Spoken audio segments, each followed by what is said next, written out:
মেয়েটির নাম যখন সুভাষিনী রাখা হয়েছিল তখন কে জানত সে বোবা হবে। তার দুটি বড় বোন ছিল, সুকেশিনী ও সুহাসিনী। নামের মিল রাখতে বাবা তার নাম রাখলেন সুভাষিনী, কিন্তু সবাই তাকে সংক্ষেপে ডাকত সুভা।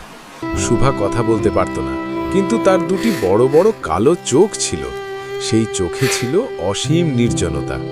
গ্রামের ছেলেমেয়েরা তাকে ভয় পেত, তার সাথে খেলত না। তাই সুভা দুপুরের নির্জনে একাই বসে থাকত। মানুষের ভাষা সে বুঝত না, কিন্তু প্রকৃতির ভাষা সে ঠিকই বুঝত। দুপুরের রোদে যখন মাঝিরা নৌকা থামিয়ে ঘুমাতো, গৃহস্থরা ঘুমাতো, তখন সুভা নদীর পাড়ে গিয়ে বসত।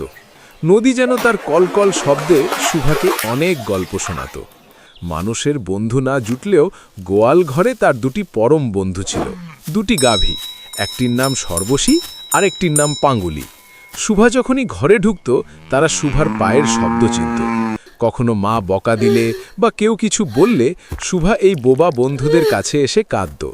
তখন সর্বশী তার গা ঘেঁষে দাঁড়িয়ে শিং দিয়ে সুভাকে গুঁতো দিয়ে সান্ত্বনা দিত। তারা যেন বলতে চাইত, কাঁদিস না সুভা, আমরা তো আছি। গ্রামের গোসাইদের ছোট ছেলে প্রতাপ, সে বড়ই অকর্মণ্য, কিন্তু মাছ ধরতে খুব ভালোবাসত। মাছ ধরার সময় চুপ করে থাকার জন্য একজন সঙ্গী দরকার, তাই সুভাকে তার খুব পছন্দ ছিল। প্রতাপ আদর করে তাকে ডাকত সু।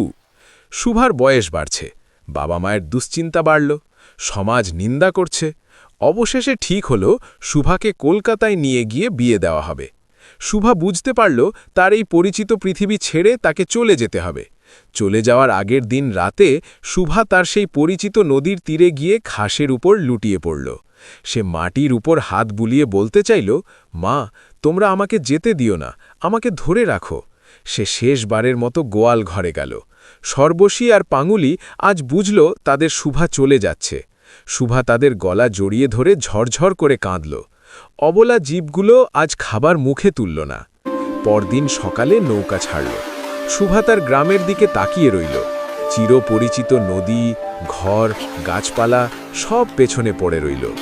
বোবা মেয়েটির চোখের ভাষায় লেখা ছিল এক বুক হাহাকার, যা কেউ শুনল না, কেউ বুঝল না।